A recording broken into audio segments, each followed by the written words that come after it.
that what you do? I better watch my mouth. Yeah, I'll put on my YouTube channel. So. Oh, cool. All right. Yeah. Well, we've got a small group, so welcome. Morning. Good morning. Morning. Still working on the first cup of coffee. Woke up late this morning.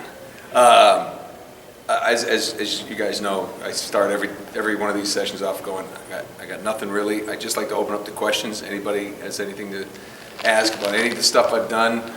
And if you don't know what I've done, ask me that and I'll start telling you, or you probably wouldn't be here unless you thought it was, isn't that Jay North? I thought he died. Dennis the Menace. He's still alive. But yeah, honestly, that's how, let's just, get an hour. So I like to give you a chance if there's anything specific, anything you want to ask about any of that stuff, or just talk about anything. I watched the Bolts game last night. Any hockey fan saw some of that. Hawks won. Yay. Yeah, okay, well, let's start with the news. That was yesterday. Let me tell you how that works. Kind of cool. I get there, there's no reporter, just the cameraman. Oh, okay. Okay, now here's a little thing you probably don't know. After I went to graduate school for communications, broadcasting. Oh God. And now, Mary? Mary, you having fun back there? Yep. It's okay. There you go. It's okay. It's good. After graduate school, I was actually a reporter in New Jersey and New York City for about a year, and it was horrible. It was just like covering murders and like I saw dead people. I mean, parts of dead people. Just awful stuff. And I was like, not for me. And I told the story yesterday. I actually came back. My brother and his family have been in Tampa for over 20 years. I went back and saw him, and it was after a run. He was the pitching coach, baseball pitching coach at University of Tampa. And I went for a run and came back, and that night we sat down, and I said, yeah, that's when I decided I was going to be an actor. So actually it was right here in the city is when I decided to give it a shot. And it worked out so far. Wait, that's plastic. That's wood. So back to my story. So I had been a reporter, and I actually knew about the earpiece, and I sat there, and the cameraman, I said, so are we going to be a split screen with the anchor? What are we doing? He's like, yeah, exactly. And I felt like, I got this. Producer comes on in your ear. He says, okay, Nolan, thank you for doing this today. We're going to be doing, basically we're just going to ask you this, this, and this. I was like, okay, we'll be on in about 11 minutes. I'm like, cool. And I just walked over to the staff of Metrocon, and I said, they want to talk about Metrocon. I said, how many years have you been there? 13? Okay, and I just want to make sure I get the plugs for everybody and tell them when everybody's going to be down. Now we're going to live down to Metrocon. I've got Nolan North, Nolan. Now you do the Penguin. And I'm like, yeah, did a Penguin for the Hawks. They asked me nothing that they prepped me for. So if you watch that interview, as soon as they cut to me, you'll see this like just terror in my eyes as he goes, this guy's going off script, all right. So I stumbled through it a little bit. My brother, of course, taped it. He's like, hey, let's watch this again. And again, That's and why again, and the again. family, they do it. So that good observation to kick it up. He's already bored. No, we forgot we were supposed to be paying for something in the vendor's room for our son. We were supposed to meet him, and we wanted to come to you instead. Oh, well, we'll keep. I'd rather be here. He'll be right back. Oh, he needs you? Money. He needs my wallet. For God's sake. All right. Well, you think of something to ask. I'll wait for you. Everything that you said, and when I get back, you can tell me. I will do that. And then we can always get it off his tape, too. So anybody else? Let's help me out. Yeah, go ahead. What is your favorite moments from making Uncharted? Obviously not the L movement. The what? The L movement. Oh, yeah, there. You had that from yesterday. Yeah, those are not good. The robot. It's like, there's so many. Okay, so it covers like almost 9 years now, 9.5 years. The great thing about that whole process that we did was the creator, Amy Hennig, who started it all, was really into the collaboration. So what we would do is, like, if they planned a shoot on a Friday, Thursday we'd go in for like half the day, or sometimes if it was a big shoot on Friday, we would rehearse it. And you just go down there and we'd sit there at a table like this, all around a table, and we'd just read it. Okay, that's the first part of it. And then we kind of, like, hey, maybe maybe that's where what if I just give the, crap, right there? Yeah, all right, you like that? And everybody's kind of, oh, do this. What if I try this? My character does this. No, you know what? Rewrite that. So, and she's the creator writer, and she just dropped her ego and just said, yeah, let's see what we get with it. And then we go up there and we put it on our feet. We kind of walk in our regular street clothes and just kind of walk through the scenes. Because, it's actually like, we're actually acting. It's like theater. There's, like when we're climbing up something, there's these big gray blocks.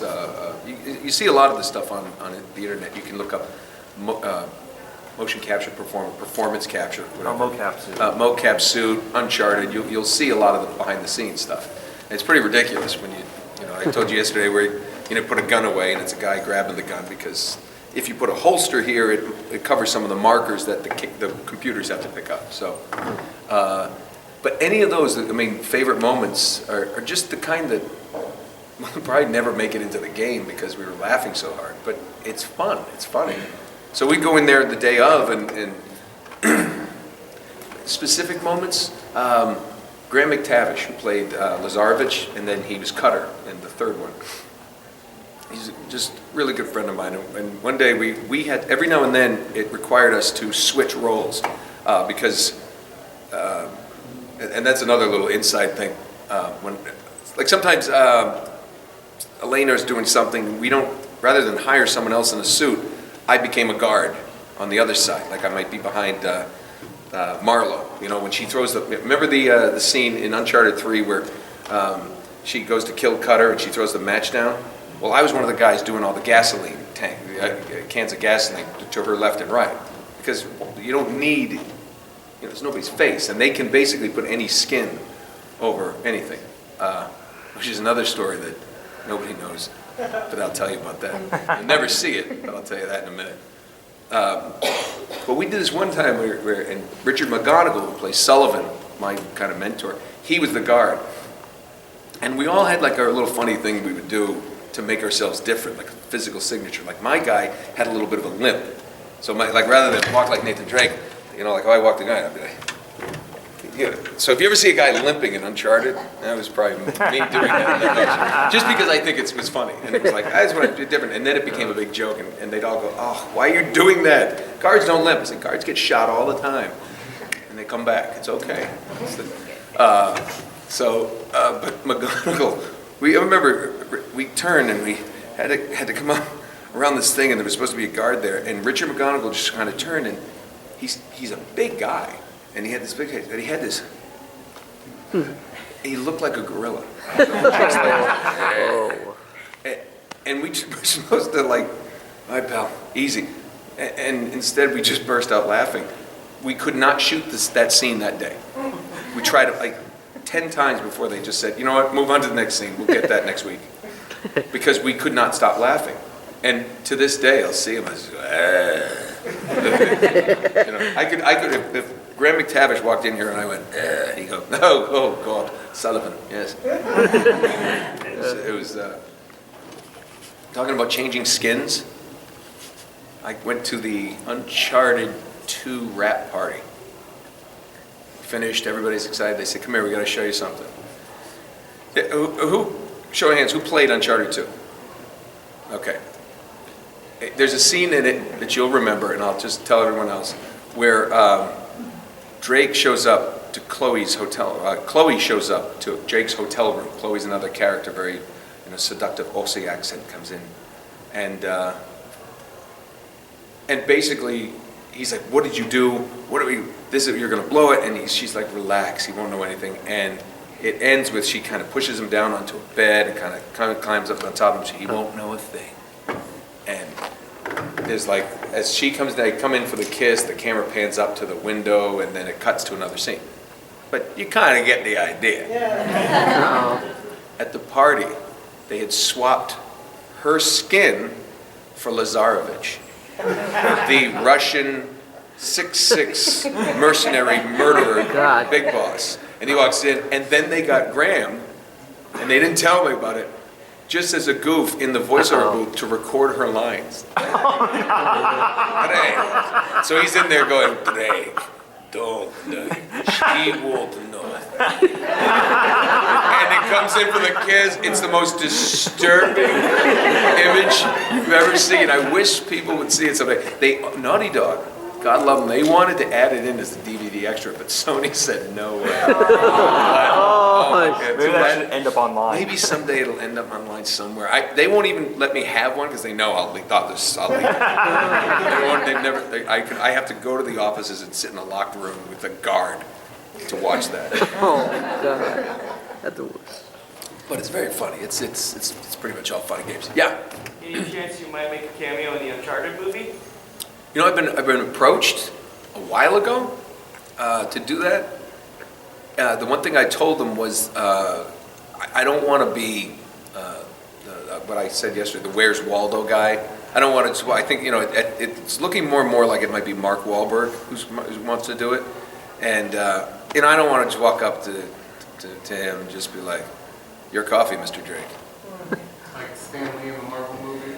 Yeah, but Stan Lee, it's Stan Lee. It's like, I told him, I said, look, let me, if I'm going to do it, and they were very cool about it. They said, that's a good idea. And I said, I just don't want to be, it's like, it's a nod to the fans, but it could be one of Drake's buddies.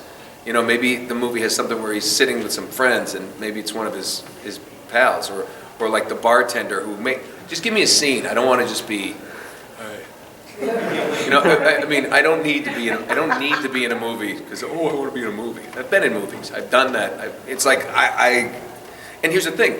Maybe that week I could be doing something else that actually will push my career forward. You're always looking for the next thing. That's the hard thing about this career. It's so much fun, but it's never enough.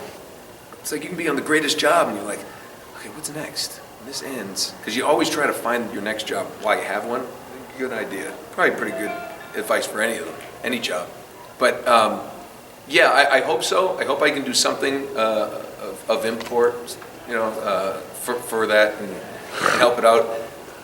I don't know when they're going to get to it. I mean, that movie's been on ice for almost 10 years, and they kept switching writers and apparently they have a good script. A couple before of it. I wasn't supposed to read them, but somebody got me. It's like, that's not anything like it. I'm hoping there were versions of that script that it wasn't Uncharted. It was basically kind of like a heist movie, and they said, we'll just ride the Uncharted name. It wasn't that. I think it's hard. I think it's going to be hard because hardcore fans, and with the technology we have, we've made 4 movies. And so it's like, well, what? But I think they're going to be true to the first game. I was hoping they would do somebody younger. Mark Wahlberg's about my age. So it's like, I don't know how many sequels you're going to get. Are you not planning for sequels? That means you're not planning it's very good. That means the script's kind of weak. I don't know what's going to happen. And I probably shouldn't even say this because they're like, yeah, he's definitely not in the movie. I know a lot of times with video game movies, they don't quite go for the writers of the games because the writers of the games usually end up with 4 wins. Yes, and Amy. So they go to the next thing, which would be the people who did the technical aspect of it. They hired writers, and then they didn't hire. They invited Amy Hennig, the creator and writer. I mean, you all agree with me. Those things were written really well. People say, oh yeah, well, Nolan North, he got to ad-lib a lot. Not as much as you think. I tell people this, and anytime you ad-lib, you have to have a good structure and a good story, and then you do it as written, and then you branch off because an idea will come. But you have to have that structure and a good story before you can do that. They hired her as a consultant, non-paid consultant. Well, is this true to the? And she'd be like, she was a better writer than them, but she doesn't have the Hollywood name. It's the reason I can't ever play Drake because. You put Mark Wahlberg in a movie, they have numbers on how many tickets he'll sell in Europe. And that's what they do. They'll get the numbers, overseas numbers. They know they're getting their investment back overseas, so now everything domestic is all profit. It's all money. It's all it is. It's like, and I've talked with executives, and they were like, we know you could do it. But, I'm like, didn't you ever see Remo Williams? Come on, people. That seems a little short-sighted. Well, it's a long time ago. But it is short-sighted, but it's the business, and you live with it, and it's not a big deal. I got other fish to fry, right?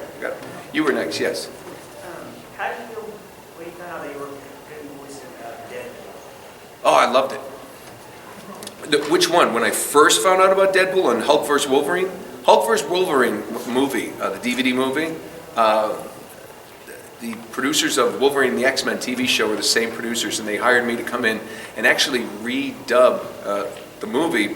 They had a Canadian actor who had done Deadpool first, and he was great, but it wasn't as manic as they knew I was naturally, because I was Cyclops in Wolverine and the X-Men, and between takes, we just goof around, and I'm a professional goof, basically. And they said that dark deviant, should be locked up in a cell forever. Sense of humor I have. That's Deadpool. So we went in, and if you ever get that DVD, check out the DVD extras at the back behind the scenes, and it's just us crying with laughter. And I like rock-a-bye, bang! That was all made up on the spot, little things, doing that kind of stuff. Hey, Wolverine, I shot you right in the ass. Those were all, none of that was scripted. We just kind of riffed off that, and that became great. And then it ended up, that went to the video game, which was a complete crazy cycle, the 3 different voices, up here, down here, and this one, of course. And just telling himself off. It was hysterical. And they, unfortunately, Activision slashed the budget on that for, the economy was pretty bad. And High Moon, the second they were having their party, we shipped it, and, we did a great job. Our budget was slashed. The game was about only 60% finished. They had to just, okay, that's it. You don't have any more money. That's why the game is so short, and everyone's like, eh. I mean, there were levels written that you'll never see, and then they shut it down, and then I think 3 days after their party, they were all fired. Ooh. Yeah, it's you can look it up. I'm not telling stories out of school. I mean, it was just bad. I mean, the economy was bad, and THQ had just gone bankrupt. It was I mean, fortunately, for a lot of like myself and I had really good friends who were losing houses and doing all kinds of things, and thanks to everybody out there, video games were pretty much recession-proof, because movies were really expensive. So people could go out and buy a video game, and they could spend 16 hours, and then replay it, rather than go to a movie and repay for the movie over and over. You spend $60, you had hours of entertainment. You could play with your buddy when he's not there, or if he's in another country. It's just the interactive experience, and so we kept working, which is, thank God, because, at least one of my kids got to go to college. Somebody over here, Edward. Yes, sir. With Amy Hennig leaving, did they change the script at all to Uncharted 4? Yeah. That's I can't really say too much about that, but I will. We had shot 8 months of her story, and it was all thrown away. The Last of Us guys came in. They wanted, and you have to understand, they new producers, new people. They want to do it. I don't know what happened exactly. Amy is still a very, very dear friend of mine, and she's brilliant. But the Last of Us guys were the next team there, so they took over, and just wanted their own flavor. They got rid of some of the other people that were involved and just redid their thing. Great move they made with Troy Baker, playing my brother, and they knew that was going to work because Troy and I are friends, and it was like, and he had done Joel, and this was just, and they knew he and I had a good, rapport, so.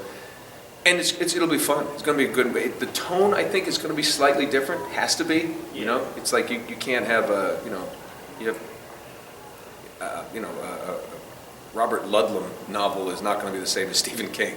It's just, they're different styles. But it's true to the story. It doesn't affect it at all? No, it's going to be along the lines of the same story. I think there'll be, I don't know how it'll affect the whole thing, and to be honest with you, I'm just as curious as everyone to see what the final product will look like. I do know this, I trust the Naughty Dog designers and programmers, that place is still top notch, and from the things I've seen, and the sound, and all the stuff that they've done, it's amazing. It's amazing. I mean, there's pictures that I have at the autograph signings it's an exclusive picture Naughty Dog sent me that I could use, and if you look at the wrinkles in his face, those were mapped from my face. It's remarkable. And then they put some of the Drake features, but there are you know, like my wife saw some of the stuff that I said, look at some of the animatics. She goes, huh, you wink your eye like that when you like I talk, like when I say something. She said, that's you. And I always tell people, their facial designers know my face better than my wife does, because they've looked at every nook and cranny, more nooks and crannies lately. But so we saw pictures of it back when it first started. I was like, oh no. Yeah, I'll be here next year like, hi, yeah, no, I haven't had any work time. Yeah, but it's gonna be phenomenal. I mean, the story, the visuals, it's the same wacky crew. And if you're a big fan of Amy Hennig and what her styles of stories, the big thing about her, she's gone to EA and is going to reboot a brand new Star Wars franchise in the style of Uncharted. And I happen to know a lot about it, and it's gonna be awesome. Star Wars 1313? It's gonna, what's that? Was it Star Wars 1313? No, it's different. Oh, okay. That was, but it's along the same lines. No, okay. 1313, I did the first mocap test for that. I got to go to ILM. I mean, and for anybody who was a Star Wars fan, like, ILM, that's who did it. That's who did the Millennium. I mean, I was there. They did all the Pirates of the Caribbean. And the guys who work there are certified geniuses. I got to put on Davy Jones's claw, you know, from... Yeah, it's up there. Is that Lucas? You get the tour of Lucas. It's just the coolest. Unbelievable. Yeah. I got a really short one and a regular question. Well, let's start short. Yeah, start short. Out of the Dota 2 voices that you did, what was your favorite? There's a lot of favorite ones. That's my favorite part of my job. Dota 2 is a game that I've done 16 different voices for. And apparently you can, I love this idea. They wanted me to get to 16 because you can have the battle, but only 16 characters at a time. So you can actually have a full Nolan North only voice battle. Which I just was like, and I can't play it, I don't know how to play it, but I want to sit down and watch somebody do that because I don't remember all 16. The ones I remember, I really like Gyrocopter, because it was I kind of made him like the old Smucker's Jam guy. Yeah. With a name like Smuckers, it has to be good. So it was like it was kind of a Walter Brennan.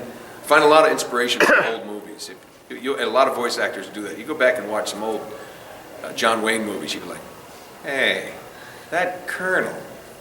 The Colonel sounds like that guy in my video game.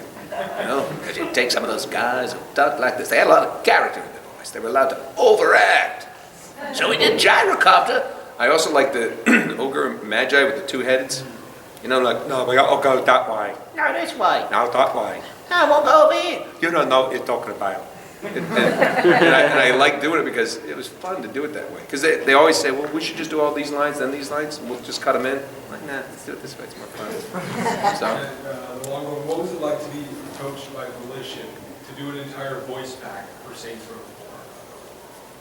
That was very cool. That was very flattering. Because I didn't... I'm a little naive in certain ways, and I'd never realized, because I'm not a hardcore gamer, I didn't realize how many people knew me at a certain point. I mean, I didn't do a lot of cons before. This is like my third that I've ever done, and the second one here because I like coming to Tampa. But yeah, you know. But when they approached me, the first question is always like, agent says, "Honey, they want to use your do this in the game." I said, "Wow, that sounds cool." She said, "Yeah." She said, "It's going to be really cool because I'm going to make them pay for your use of your name first, and then we'll get to salary." I'm like, "Really? Well, how much is that?" She told me. I was like, "Yeah, we definitely need to do that." I said, "They're not going to pay." They did, and it's just, I mean, thanks to you guys.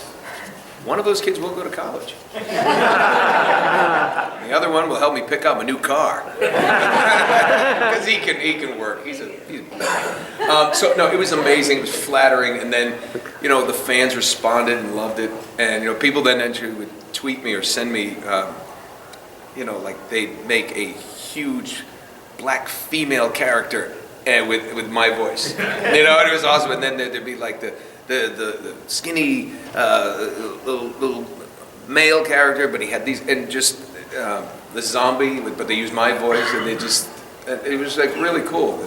And people, I've gotten screenshots from friends of mine who played a game, and it's like player 1, player 2, player Nolan, and it was like, wow, I'm very, I thank all you guys who play those games, because without you, that wouldn't have happened, and it's really flattering.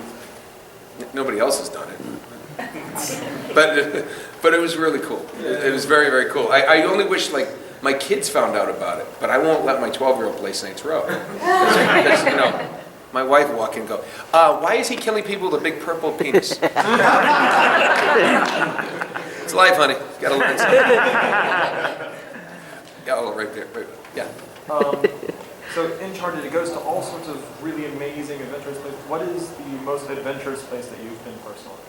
Personally? Yep. Thanks again to Uncharted. Uncharted's changed my life. It's made me a better on-camera actor. It's made me, because just working with so many great actors, everything's gotten better. I went to Europe, and they wanted me to do, my son plays football, plays soccer, and he went over to England, and Sony wanted to fly us, because if I would do press, because of Uncharted, for Uncharted 4, it's changed my life. So with doing that game, Uncharted 3, we had a Sony Computer Entertainment of Europe, based out of London, flew me and Emily Rose, Elena, to Jordan to see the 7 Pillars of Wisdom. It's a rock formation, and it's where T.E. Lawrence wrote about Lawrence of Arabia, out with the Bedouins. And you fly into Oman, and then down to Akbar, and then take a 2-hour ride into the middle of Mars. There's nothing there. It's the most, you've never felt so small, so desolate, kind of a little scared, but thrilled at the same time. I can't, when the sun goes down, you're like, holy shit, that's what this planet looks like without buildings. Anywhere or sound. It was unbelievable. Camels tried to bite me. They run around there like freaking squirrels. It's not a joke, like in a movie, like, oh, the camel, it's so cliche. No, they're there. Just run around. Every now and then you see a little camp. Excuse me. But it was amazing. And what they did is they had this contest where a contest winner and like 4 people from the Sony office of that country had a treasure hunt race, like a scavenger hunt, and they had to do Drake-like things. They had to climb a hill and open up a box. They had to find, and they had clues to find these different things out in the desert. It was amazing, and there's a bunch of funny stories out of there, because we went down, didn't have to do the scavenger hunt, but they sent us over to the city of Petra, which is in Indiana Jones, when they, the Last Crusade, I think, with, you have chosen poorly, where he runs in. But we had to do it quickly, so they said, well, we've set you up with horses. So I got to go see the city of Petra by horseback, privately, with like Emily, myself, and a couple of, and we're just riding horses. I'm allergic to horses, but I just was mainlining Claritin, going, I'm not missing this. Yeah, I'm like Sean Astin in The Goonies, like, how you doing? This is awesome. Yeah, but it's an amazing adventure, and not a place that I would ever go, oh yeah, let's get our flip-flops and head to Jordan, especially now. But it's and especially as things have gotten worse in that part of the world, it's not a place I know if I'll ever go back. But it was very, very cool. Great story. I was there, and Elena was there. Emily was there to greet the contestants as they came back into this. There's this it's like a desert oasis, really. It's a little, not a hotel. I literally slept on like a cot with a water pipe. That's how I showered. I didn't smell good. Last night, actually, I've told people the last night we actually flew back to Amman before flying and stayed at the Four Seasons Hotel in Amman, Jordan, before we flew back through Paris the next day. And I took a shower in Amman, Jordan that was biblical. It was like, the water. After 8 days in the desert, you get that, it's like, it's not like I was lost in the desert. It was like, you go to a hotel and there's a bowl of fruit. You're like, that's pretty. I said, Oh, it's peach. I never had. Oh, it's an apricot. It's the greatest. The bed was like, it's like warmth. So that was probably the best adventure. I mean, it was really cool. Oh, and God, I'm going off tangent. So many stories out there. But as the groups are coming back in, Poland, they had the Poland team come in, and the England team, and there's a team from Germany comes in, and they have us take pictures with everything. And the contest went, hi buddy, and then the guy, guys, you guys have a good time? Oh yeah, it's good, it's ganz schön, yeah, it's good, okay, check. And the guy, he's looking, and the picture like that, he goes, like that, and they're kind of talking, it's nice to meet you. He goes, and who are you? I said, oh, I'm sorry, I'm Nolan North, I'm Nathan Drake in the game. He goes, I played as a German version. And he just walked away because they dubbed me. They have a German guy dub the voice. You know, I don't do the Japanese version. So there's Poland. Apparently there's a famous voice actor in Poland, and so he said you should be very nice. He's the most famous voice actor in all of Poland. He does you. I said, oh, the Poland Nolan. She went, that's very funny. Walked away, right? I think it was funny. Yes? I've only played up to 3, but if they brought Desmond back, would you ever want to beat Desmond again in Assassin's Creed? And what was your favorite part of doing Assassin's Creed? First game when I read that script, we finished. If you remember the end of the game, they said, okay, we got through it, and I just put it down. I said, guys, I'm going to just do the bathroom real quick, and I'll get back to it. And through the glass, they go, we're all set. I'm like, no, you just come back for part 2, or whatever. And they go, no, that's it. And I was like, I literally went, what do you mean that's it? And they go, that's it. Maybe we'll pick it up in, the second part, when we do Assassin's Creed 2, hopefully if it does well. He said, are you telling me this is the end? And I was angry. I'm like, what happens? And the writer looks at me and goes, I don't know yet. I went, what? I said, dude, this is amazing. This is a feature film right here. This is unbelievable. It's one of the best things I had ever read at the time. I was like, God, I know what, the Animus, that thing was so cool. Like, imagine going through your bloodline. Oh my God, that could be. I was so jacked about that game. I thought it was so cool. And then, when 2 came out, I was like running to the studio. I wanted to see what happened. And they started talking. And then there was so many changes at Ubisoft, and different writers and people. And Patrice Désilets left, and I think he started. And there was different. Originally, that was supposed to be a series of games where Desmond would then get all that. By the end of the game, Altair basically through Desmond learns all of Altair's skills through him. Then it gets to Ezio, and Desmond learns all. And each guy he would learn. And by the last couple games, it was all Desmond going out with just as the finest assassin anywhere, because he has all the ancestors' skills in one person. So I get goosebumps talking about it because it was such a cool idea. I thought by the 3rd game, he was like, I had a bad life, Daddy, didn't treat me right. He was kind of whiny by the end. And I played a little of that game. Come on. You want to be running through the Abstergo with me, or you want to be Connor throwing tomahawks at redcoats? Come on! Let's face it, Ezio, so cool. Altair, I mean, the things he had, and I thought the other part of that game, I think that's what, it was so beautiful to run around Renaissance Italy and do those things. I broke up when it got to 3 because it was just him. It wasn't like a brotherhood. I tell people I'm not a great gamer. I just don't understand. I can't figure out the buttons. Don't feel bad. Most people hate the controls for 3. They try to change too much. Well, I don't. The thing is, it's. I know a lot of people who played. I've talked to people who played through all the games, and they say the same thing. I think it was a great series. It was really written well, but I haven't been part of it for a while. I mean, they didn't even tell me I died. They didn't tell me I died. That's why there's and I think they, as a kind of like, oh, sorry, and they wrapped it up. And it's one of my least favorite things that we had to do was it in Black Flag? You go and you hear all the voice recordings he left for his father. Is that in Black Flag? Yeah. Right? Yeah. That was like thrown together last minute, one Is there a session, possibility of and them it's bringing just you me back? reading exposition. I was like, really? Is there a possibility they bring you back, or? Not after me telling you all this. No, I haven't. I don't think so. I don't think so. I would. And you know, at a certain point, there's a few characters that I would go back and do. I would do in a heartbeat. And Desmond's one of them, if not for anything, for fans. And I mean that sincerely. I mean, it's like, well, you know, I mean, I can't stand when I'm a huge James Bond fan. Love those movies. And I'm like, who's this Daniel Craig guy? All right, I'll give it a shot. Walked out of there going, yeah, oh my God, he was awesome. Check yourself paddles. Vespa, come on. It's awesome. You know, now they're talking about a new James Bond.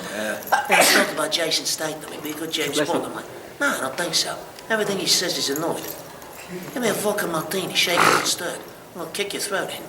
I don't see. Anybody see Spy? Melissa McCarthy? No. I went to see it last night. It's hysterical. It's hysterical. Jason Statham is the best I've ever seen. Jason Statham is brilliantly funny, believe it or not. Brilliantly funny. So go see Spy. Don't see Aloha. Sorry, Aloha. I was bored. I was shooting a TV show 2 weeks ago in Georgia. They flew me to Georgia to do a guest star on a show. And I was bored because I had a week before they started shooting. They flew me in, and then it rained. And they were like, oh, sorry, we're just going to pick it up next Tuesday. I'm like, oh, what? Hotel for a week, and I would go see all these movies, saw Aloha. And he's like, is there a story here? Cameron Crowe, hello, what happened? Yes, sir. With all the voice work you do, is there any weird things you do to like maintain your voice or get it back if you lose it?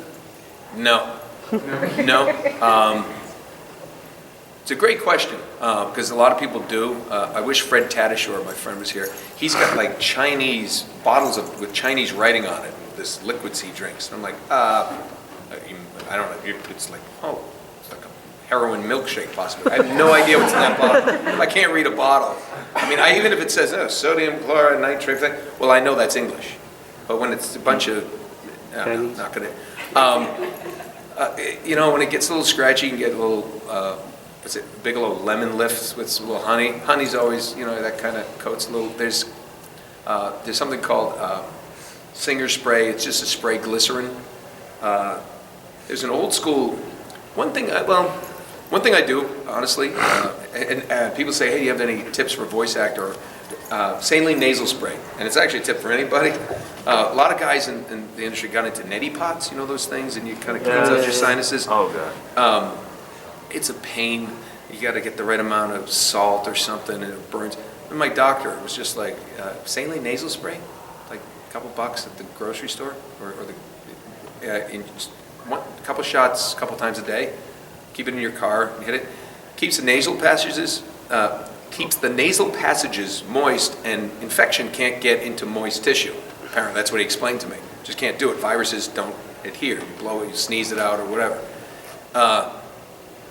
I used to get a lot of sinus infections. And then we get to bronchitis. You can work with a cold because, you know, like my voice, if I have a cold, it would probably sound like that. But if I was doing this, penguin or something, even if I have a cold, the voice is masking all that. But it would still be my voice like this. Saline nasal spray, I know it's just very simple and a little silly, but I stopped getting sinus infections. I stopped getting sick. And it's just, and I really owe it to that, you know. And if you're not sick, you're available to work. If you're available to work, you get hired. And, you know, I rarely have missed, I've missed maybe in my career 2 sessions in my life, and because of something like that. And it was, one time it was kind of, I got a bronchitis, and if you can't get the air in your lungs, I do a new kids show called Blaze and the Monster Machines. It's like the new Dora. So proud of it because it's an absolute educational show. But it's, Hi everybody, it's me, Blaze, and this is my driver and best pal, AJ. Come on, count with me. You know, we'll go by 5s. 5, 10, let's blaze! when I don't have my lungs, it's like, it's me, it's Blaze. It's my best pal, AJ. And it's like, Daddy, Blaze scares me. That Blaze is now, you know, Uncle Touchy. That isn't allowed over to Thanksgiving anymore. You know, so that's just awful. Yes. You've been talking about your kids. How many kids have, and are they interested in, at home, do y'all do voices? I know my husband does it with my daughter, and, is that just something y'all do? I have two boys. One just turned 12, the other one's 15, almost 15 and a half, getting a permit license soon. Good luck with that. Oh, boy. It's like, just can't imagine. It's like, this is like driving me. I'm like, yeah, this is not get that car. Gray hair wrinkles. Yeah. It's 12 and 15, two boys. What I do, I joke about this, and I think a lot, is I literally make a living doing what I got in trouble for in school. Uh-oh. I could imitate my teachers. I was this guy in the back of the room. Yeah, I was the guy that you probably liked, but you're disrupting the class. You gotta cool it. But I could actually, the acoustics of this room, and it was Parkview Junior High School in Rhode Island. Uh-oh. Right? I literally would get the back seat because I don't know, something weird with my ear. I could actually go, and Mr. Fish, I said, Mr. Fish to the office. But it kind of garbled, and he'd sit there. He was on the same row, and then, and he'd go, and everybody kind of looked, because if you're near me, you know it's me. But in the front, the way it worked,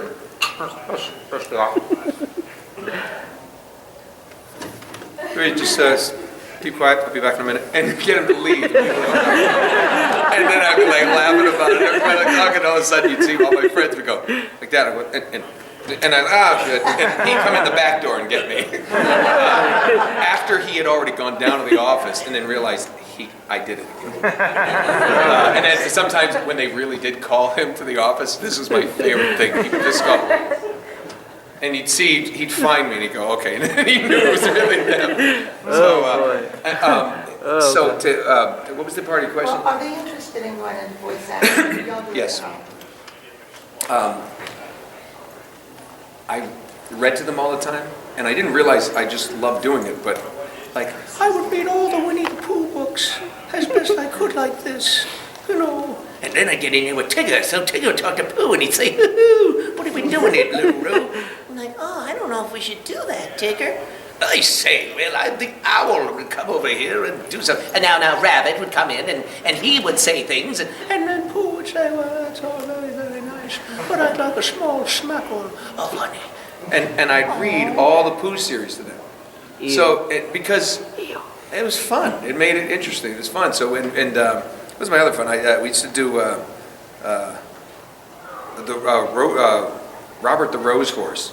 It's another book, and the doctor would talk like this, who ended up being Dr. Richthofen. But the doctor's Robert has the sneasel sick, so can't be down the roses. And it was just, my youngest is 12. He's a phenomenal soccer player. He's 12. He's played in England. A travel team. He went over and they beat Manchester City. They beat Arsenal, this team, and he scored a goal against Arsenal to beat them. And he's just a really good player. A sport that I've never played, so I'm not one of those. I taught him a few things, and it's a great thing. And I think it actually helps him because I'm one of the few dads who sits on the thing going, "Wow, that looked hard." Rather than you got it. You're offside. You got to get into a position and move to the ball. And I'm like, yeah, that sounds good. You should do that. Keep quiet and let him do his thing. The other one was a very good soccer player, but my older one is 15, and he's always been able to draw. He's written stories. He decided to do a play in 8th grade for his school, and we were like, well, let's see what he does. He was amazing. He was really good. No, we don't teach them anything. I don't push my kids to do anything. But he naturally just played. And that's all I've ever done. I've never really been trained to do anything. I think it's just really, acting's really your imagination. It's playtime. It's, and he was the one in the school, 8th grade play, who was acting when he didn't have lines. And a lot of times you go to something that tells a lot. Because some of the best acting, if you ever watch Anthony Hopkins, watch an Anthony Hopkins movie. You'll be amazed if you took the time when someone's talking to him, if it's, let's just use round figures, it's a 10-minute scene. Guarantee 6 or more minutes are on him either talking or reacting to him being talked to, rather than the other person talking to him. They'll cut away to the person talking, but him just doing nothing. You watch Silence of the Lambs and him just Is that right, Clarice? And his doctor, she's over here doing her thing. Jodie Foster's a great actress, but she's talking. It's amazing how much goes on. He was playing like, it was a Lion King, not Lion King, Jungle Book adaptation type thing. And he was like he didn't want to do it, and then he said he would do it last minute. He was one of Shere Khan, the tiger's assistant kind of thing. And while Shere Khan's doing his lines, he's reaching up for flies, because he's like the little, and biting at things, because he's the hyena sidekick. And he didn't have anything to do, but then he'd go out to the crowd, and they were supposed to interact with the crowd, and they had the little kids up front, and he's like sniffing at them, and then, so you realize now I don't know if he's just a ham and he's just taking it up, which, he gets that from me. But yeah, he was very, very good, so we won't let him do it professionally, but I got him, my wife and I actually were introduced to each other by a mutual acting coach that we had, who's still our friend. He spoke at our wedding and everything, and he started taking classes with him, and he's my buddy, and I said, look, just see if, I said, I don't want him to do this, right? He goes, yeah, nobody wants his kid to be an actor. But you're going to be honest with me. He said, yeah. So he did it for about a month, and then one day I went to pick him up. He said, hey, can I talk to you? And I said, yeah. It was like 4 classes in. I said, so what do you think? And he just said, you're screwed. I said, what? He goes, he's really good. I said, really? He goes, he can do this. He said he can do this. He can, and we're not, people always think, like I talk about my kid, my son's a good soccer player. And I was talking to somebody who knows soccer, and they said, no, he's really good. I said, yeah, but he didn't score that many goals. He said, listen, every parent thinks you have to be the next Messi or Ronaldo or these great players. You got to be, if you're baseball, it's like, we're your next, Roger Clemens, you're the next, whatever sport it is. He said, there are a lot of guys making a living. And who's the midfielder for Manchester City? I'm like, I don't. He said, exactly. Guy makes about $14 million a year. You don't know his name because the guy up front scoring the goals and on the poster. He said he's that player. He's the player who makes things happen. My son, the other one, you just sit there. Yeah, I'm proud. I mean, I think he could. We're not going to let him. My wife and I both said we're not going to be those parents taking their kids. So when he's old enough to drive and take himself to do those things, and it's not on school hours or something like that. And the other one, I'm sorry, I get going, but the other cool thing is I was at Nickelodeon doing something. I had to pick up my 12-year-old. We walk in, and I'm doing a thing. He gets bored, whatever. I'm going to be a soccer player. I was going to be a baseball player. Here I am. So let's, plans change. What is it? Life is what happens when you're busy making plans, right? I walk out, and some people I know they say, hey, is your son? I said, yeah, it's Jared. And he goes, he's got paper in his hand. I'm like, oh, no. She goes, hey, could he audition for us? And I'm like, he doesn't really act. He said, Dad, it'd be fun. I'll just do it. I watch cartoons. So I was like, okay. I go into the booth, and he said, has he ever done this? I said, no. I said, just this could be very painful. He was awesome. He was one of the top 5 choices to do a show called Bad Seeds on Nickelodeon now. And he didn't get it, but now he wants his acting card, and you have to do something to get into the, but he read it, and he just did his voice, and it's a kid voice, and they was playing a kid, and it was great, and he's great, but then in the middle he had to switch voices to like a monster, and he says, I can't believe they didn't believe my story. And out of nowhere he goes, I liked your story. And the whole room, all the heads went, oh my God.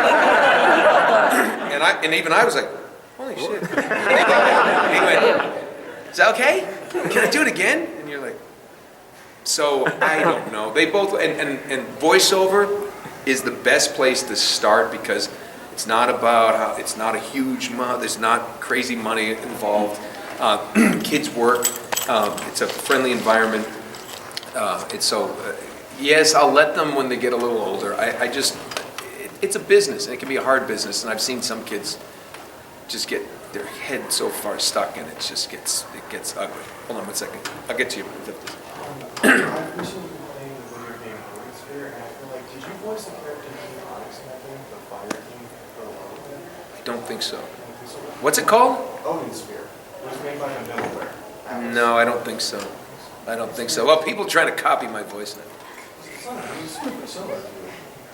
Well, you know, a lot of us can do things similar. I mean, I can, you know, like I always try to do my Steve Bloom. That's amazing. That's his natural voice, and he's never smoked in his life. I don't know what, something's wrong. That guy has like 2 esophagus. Esophagi? Yes. Okay, I'm gonna be honest, I didn't know about you before you went to.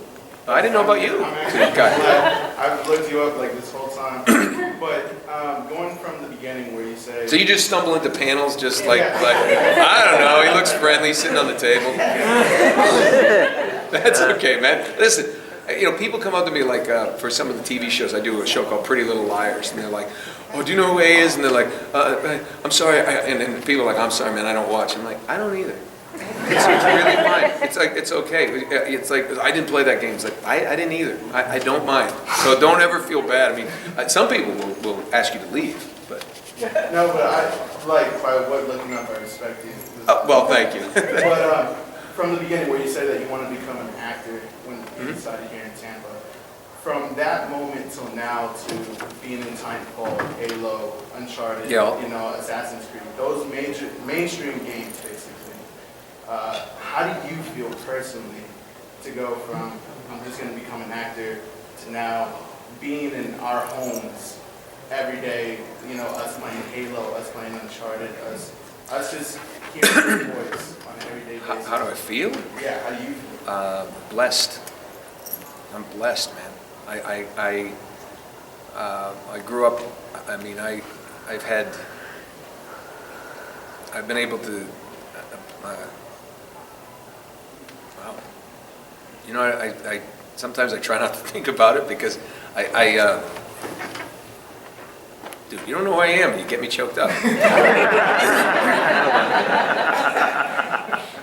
I never expected my life could be like this.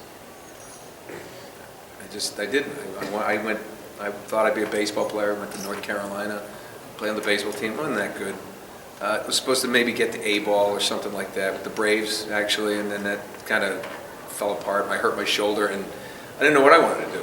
But my brother, who lives down here, I'm very close with, you know, I was kind of lost when I was about 23, 24, working, you know, not lost like I was on the streets and I was like, you know, pimping myself and money, you know, mainlining crack. It's like lost in the sense of just this life that I didn't want to be doing, and I was always doing things for other people, trying to be the guy.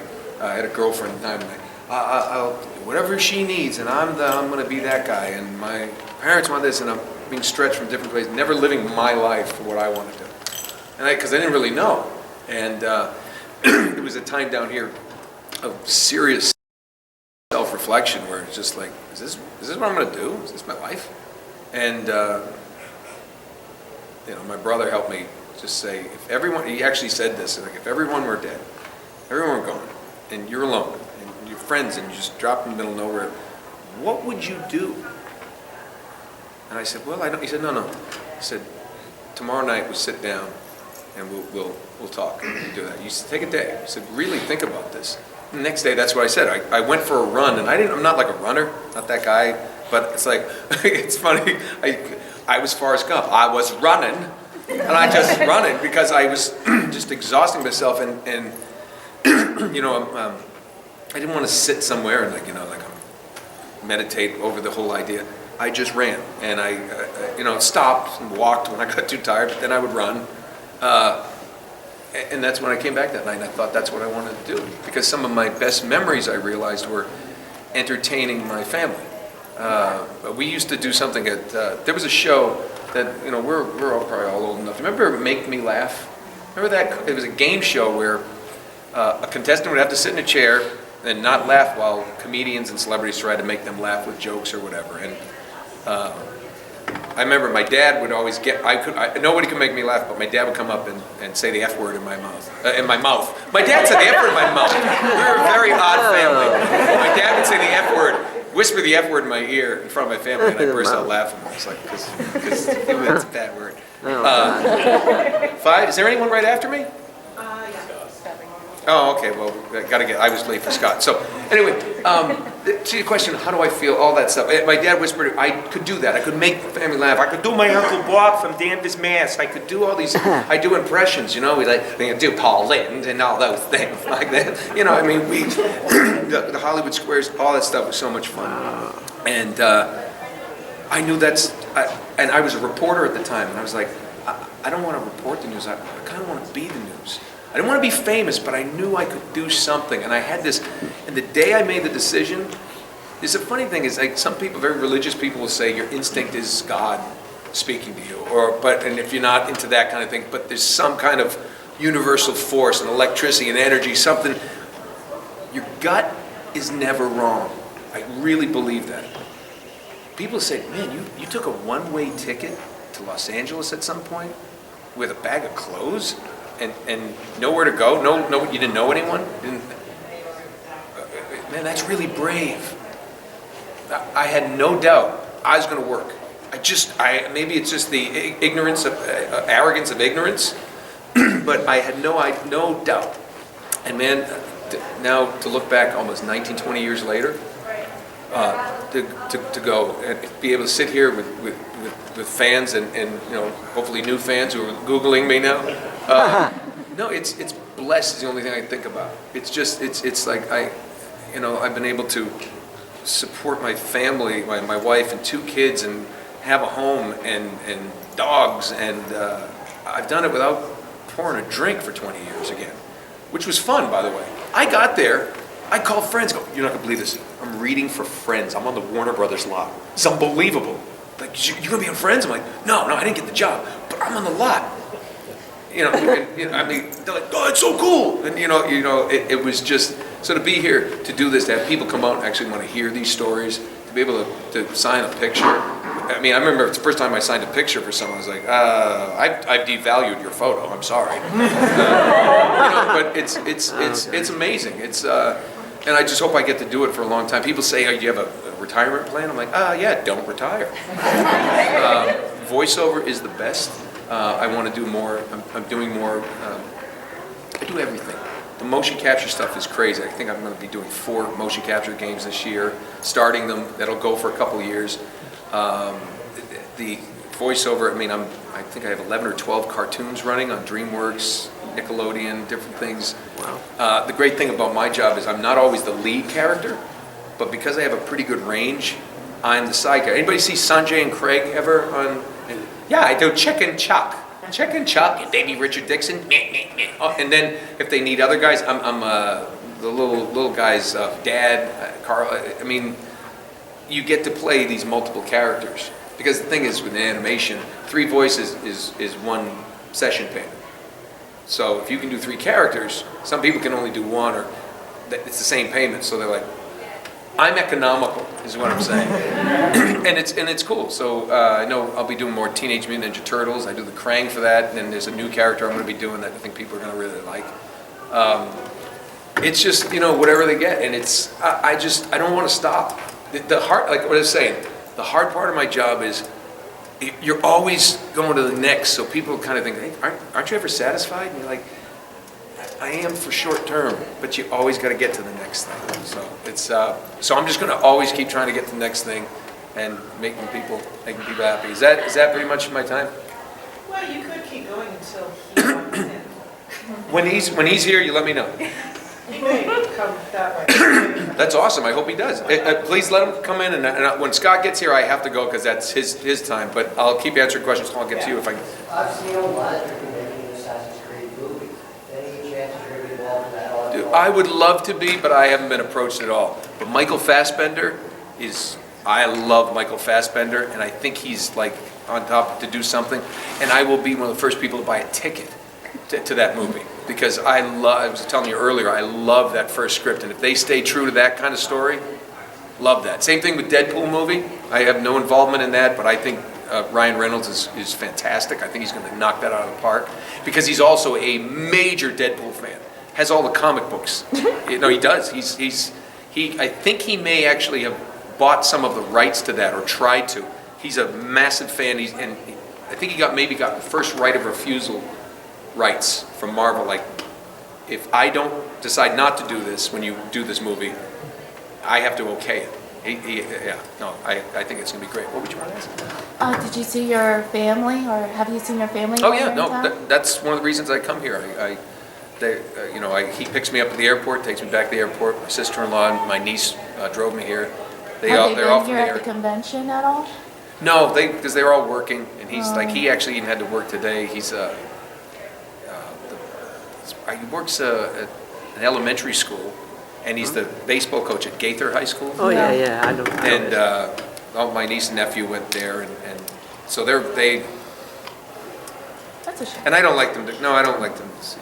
Like last night, they kept replaying the news interview, and like, look at his head; it's huge. Those are the people. That's the thing. You know, that's the other story about when you talk about. I think I told the story. If you've been here the last couple of days, I told the story of like I was doing an interview from London or something, and they're asking me about all this stuff, and they said, what does a celebrity voiceover and actor on camera, and what do you do on the weekends? I'm like, just normal stuff. He says, can you give me an example? I said, well, while I'm talking to you, I'm picking up all my dog shit in the backyard. And he goes, oh my God, really? I'm like, yeah, and I was.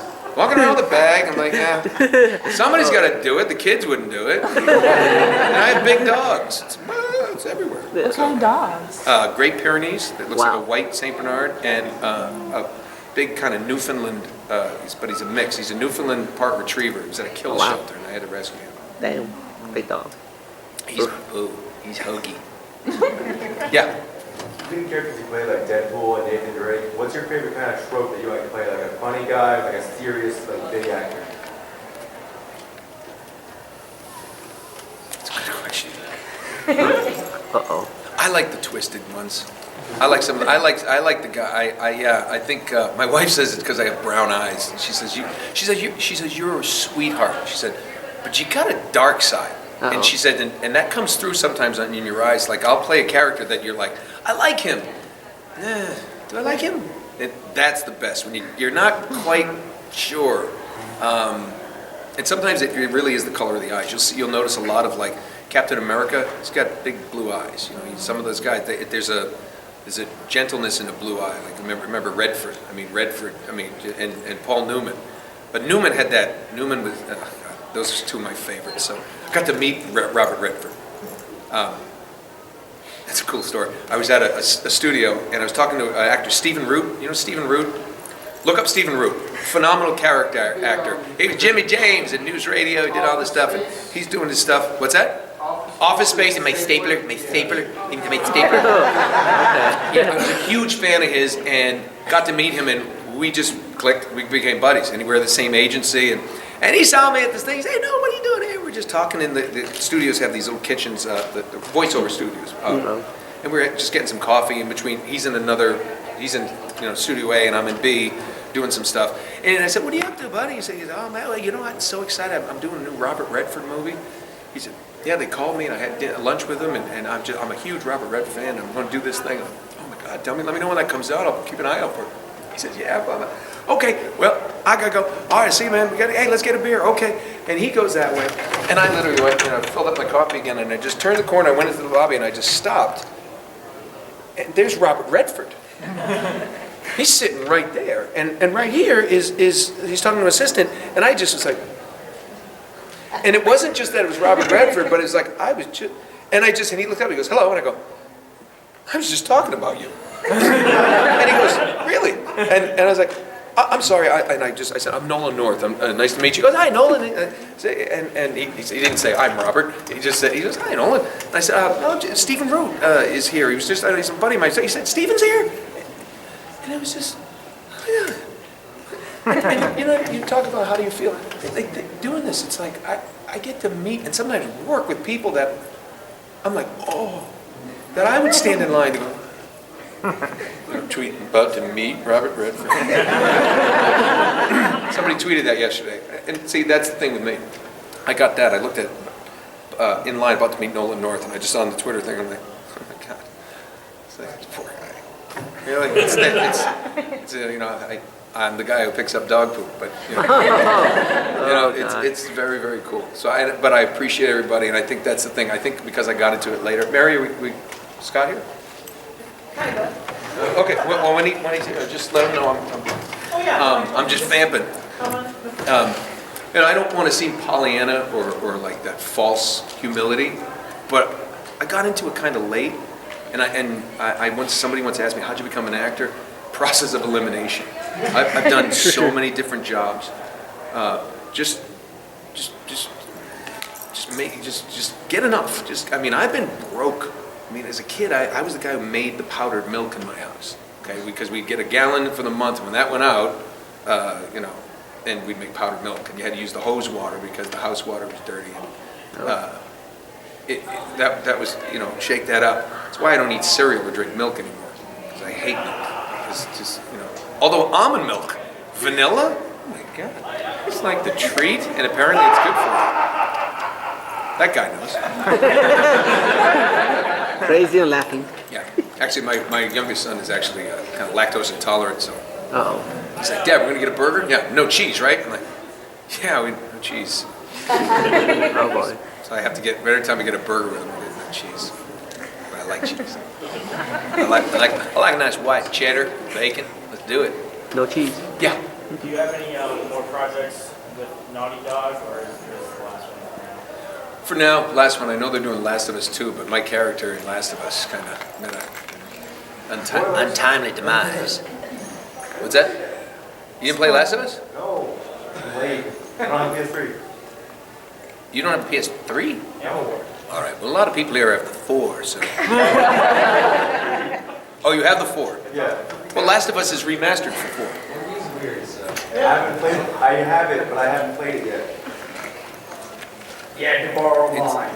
Oh, okay. Well, get in there. It's a pretty good game. It's a pretty good game. My character doesn't.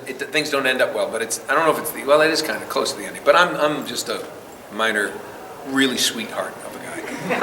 You're gonna like him a lot, as much as he likes Ellie. It's creepy.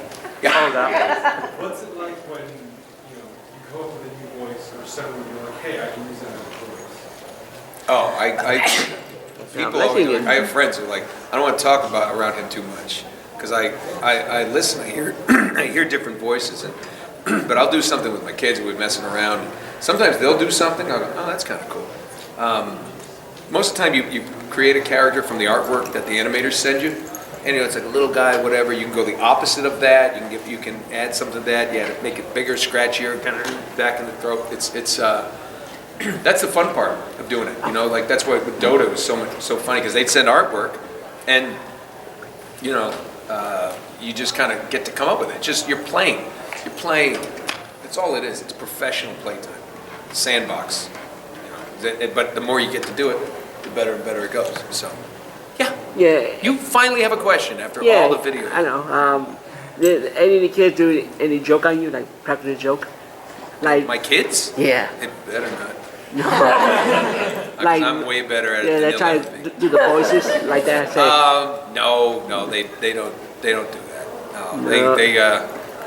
They're very unaffected by it all, and that's a beautiful thing. Like my son, I'll get stopped sometimes for the TV show. We were in Missouri and they did something, visiting her family, and they a bunch of the waitresses from the restaurant. They're Pretty Little Liars, and they want to take pictures. And my son just hid in the bush outside the restaurant. He goes, "Why do they want your picture? It's weird."